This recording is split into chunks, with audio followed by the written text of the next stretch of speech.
आपका स्वागत है मेरे YouTube channel Neha with study. मैं आपको प्रश्नावली 3.4 का क्वेश्चन नंबर पहला का तीसरा भाग बताऊंगी। तो चलिए हम तीसरा भाग बनाते हैं। ये भी बहुत आसान है, विलोपन विधि और प्रतिस्थापन विधि दोनों विधि से बनाना है इसको भी।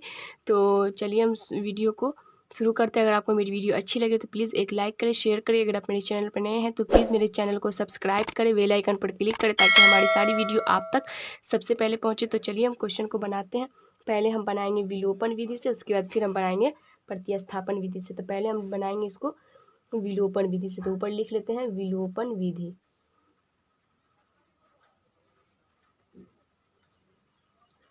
विलोपन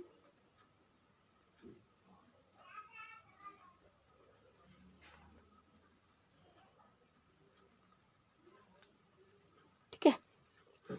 ये हमारा क्वेश्चन है 3x - 5y - 4 = 0 और 9x = 2y + 7 बड़ा ठीक है। तो इसको हम पहले सही कर लेंगे समीकरण को। तो पहले यहाँ लिखेंगे 3x - 5y -4 है तो बराबर के बाद प्लस का 4 हो जाएगा। तो ये हमारा समीकरण 1 तैयार हो गया। अब हम समीकरण 2 को तैयार करेंगे। 2 में क्या है, 9x = 2y + 7।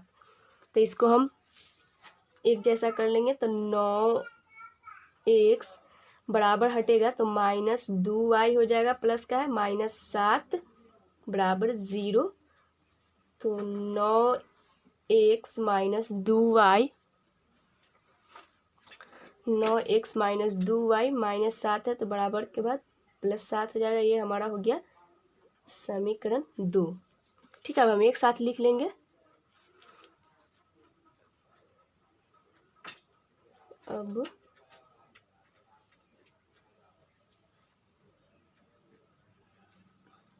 ये देखिए हम समीकरण 1 और समीकरण 2 को उतार लिए हैं। अब इसको हम विलोपन विधि से बनाएंगे। तो विलोपन विधि बनाने का तरीका आपको मालूम ही है। तो चलिए हम इसको अगर काटेंगे, हम एक सी वाला को काटते हैं तो ऊपर हम समीकरण 1 में 9 से गुना करेंगे, इसमें हम गुना करते हैं। तो समीकरण 1 में हम 9 से करेंगे, समीकरण 2 में 3 से करेंगे, तो समीकरण 3 से करेंगे। तो यहाँ हम लिखेंगे समीकरण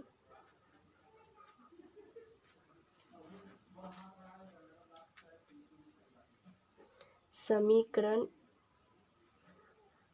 1 में 9 से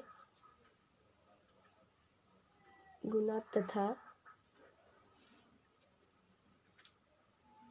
समीकरण 2 में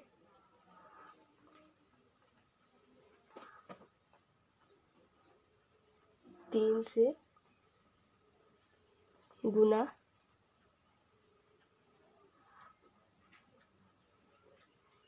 करने पर।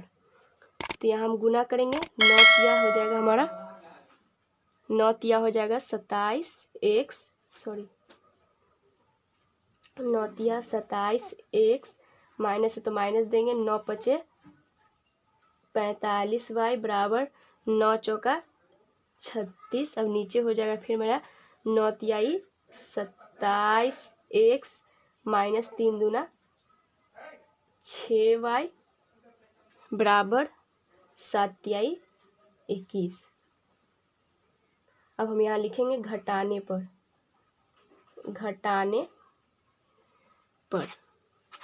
तो घटाने पर निशान को हम चेंज करेंगे, प्लस है तो माइनस करेंगे, माइनस है तो प्लस। ये हमारा प्लस माइनस से ये कैंसिल हो गया। अब हम ये प्लस का है ये माइनस का है तो 45 में से 6 जाएगा तो हमारा कितना बचेगा 39 बच जाएगा। तो -39 हो जाएगा।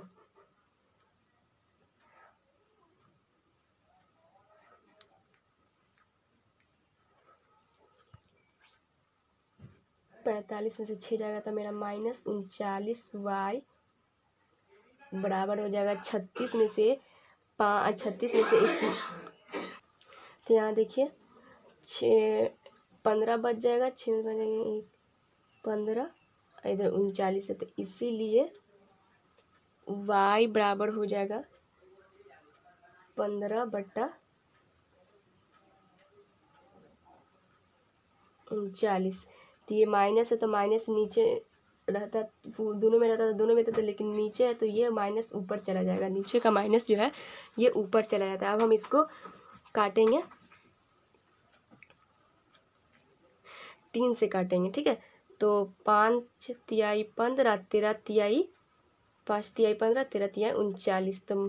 तो y बराबर हो जाएगा, -5/13। ये y का मान निकल कर आ गया। हम x का मान निकालेंगे तो y का मान समीकरण 1 में रखें या 2 में रखें। तो यहाँ देखिए y का मान हम समीकरण 1 में रखें, तो समीकरण 1 यहाँ है हमारा, तो यहाँ हम लिखेंगे 3x - 5, और y का मान हमारा कितना निकल कर आया है, -5/13 निकल कर आया। तो y का मान हम देंगे बराबर 4।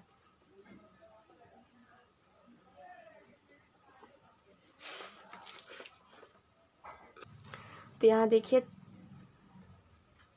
3x -5 में -5 से गुना होगा, तो ये हमारा हो जाएगा +25 हो जाएगा, बट्टा का 13 है तो यहाँ 13 हो जाएगा बराबर 0, ठीक है। उसी तरह फिर यहाँ 3x उसके बाद से हम बराबर करेंगे, 3x बराबर 4 है तो 4 यहाँ लिखेंगे, उसके बाद से बराबर के इधर सब प्लस का है तो यहाँ हम लिखेंगे -25/13। फिर इसी तरह 3x बराबर, यहाँ जो है हम बटा का यहाँ भिन्न का हम घटाव बनाएंगे, तो 13 और 1 का घटाव बनाएंगे, तो यहाँ हो जाएगा हमारा 13, तो यहाँ हो जाएगा 13 चौका 52, ठीक है। चौका 52 - 25। फिर यहाँ हो जाएगा 3x बराबर 52 में से हम 25 को घटाएंगे तो हमारा हो जाएगा 12 में से 5 जाएगा तो 7, 4 में से 2 जाएगा तो 12 में से 5 जाएगा तो 7, सॉरी। तो यहाँ 27 बट्टा हो गया 13, ठीक है।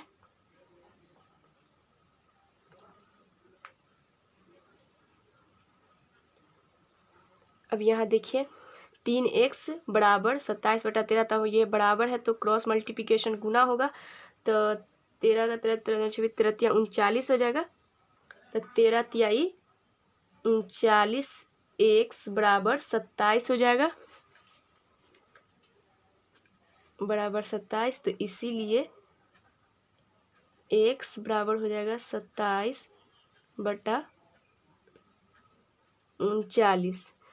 तो अब हम कितना से फिर काटेंगे, 9 से या 3 से काटेंगे, तो 13 तिया 39 और 9 तिहाई 27। तो x का मान हमारा निकल कर आया, x का मान 9/13 और y का मान जो है हमारा निकल कर आया -5/13। ये हमारा x का मान निकल कर आया, ये हमारा y का मान निकल कर, ये हमारा विलोपन विधि से ये बन गया है।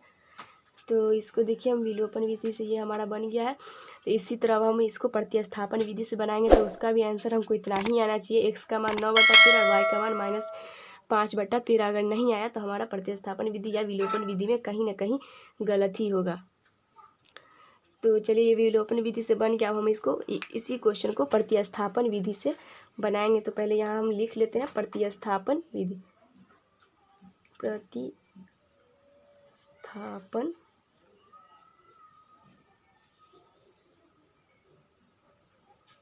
विधि, तो प्रतिस्थापन विधि में हमारा क्वेश्चन वही सेम ही रहेगा। तो चलिए हम क्वेश्चन को लिख लेते हैं। तो कितना है, 3x - 5y बराबर 4, समीकरण ए। उसके बाद है 9x -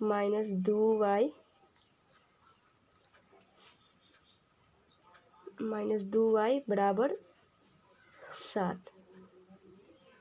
लिखेंगे प्रतिस्थापन विधि से, अब तो पता ही है कि समीकरण 1 से शुरू करते हैं। समीकरण 1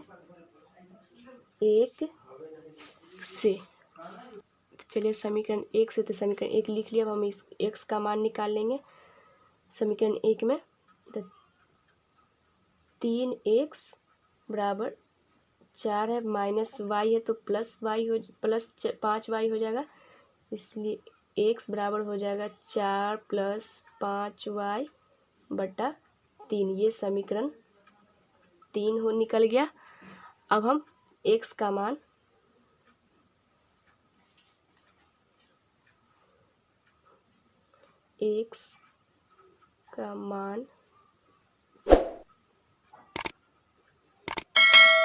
समीकरण 2 में रखेंगे। 2 में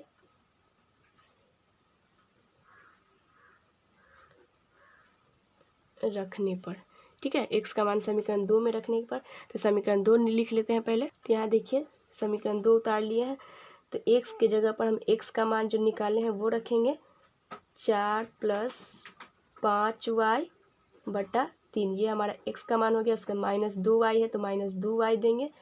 उसके बाद बराबर 7 है तो 7 देंगे। तो यहाँ देखिए 3 से 9 कट जाएगा, 3 तिहाई 9।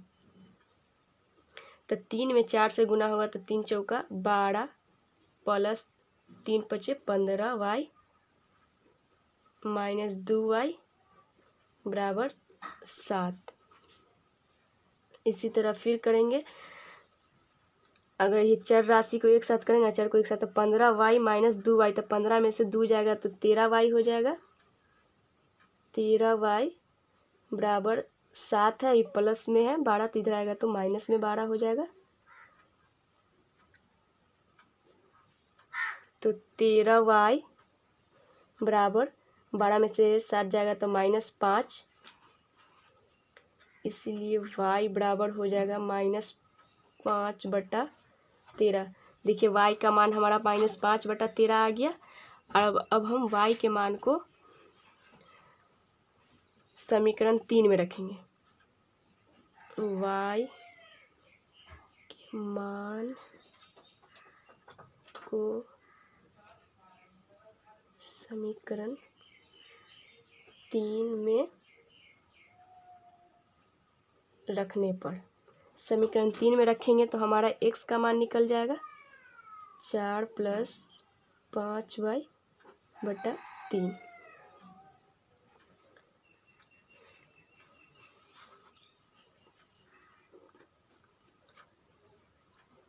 तो 4 + 5, y का मान कितना आया है -5 बटा 13, -5 बटा 13 बटा में 3।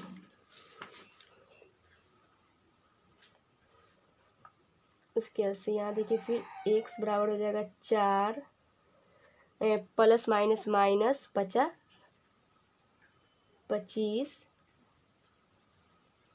बटा 13 होगा। अब बटा में फिर 3 है तो 3 होगा, ठीक है। यहाँ पे जगह कम है, फिर हम आगे बता रहे हैं आपको। तो यहाँ देखिए निकाल लिए। तब हम यहाँ देखिए ऊपर वाले का हम ये बटा का घटाव बनाएंगे तो हमारा हो जाएगा। पहले हम घटाव बनाएंगे ऊपर वाले का, तो 13 का 13 हो जाएगा। जैसे जैसे बस हमको उसी तरह बनाना है। तो 13 चौका 52 -25 होगा। उसके बाद फिर बटा में 3 है तो बटा में हम 3 देंगे। उसके बाद से फिर देखिए x बराबर हो जाएगा 52 में से 25 जाएगा तो 12 में से 5 जाएगा तो 7, 2 से 2 जाएगा तो 27 बटा 13 हो गया। 27 बटा 13, फिर 13 बटा 3 और 3 के बटा में हम 1 देंगे। तो यहाँ देखिए करेंगे 27 बटा 13 गुने ई जो है 1 ऊपर चला जाएगा और ये 3 जो है नीचे आ जाएगा हमारा। तो यहाँ हमारा जो है क्रॉस मल्टीप्लिकेशन गुना होगा। तो यह देखिए 3 × 9 = 27 हो गया। तो यहाँ आ गया x बराबर 9 बटा 13।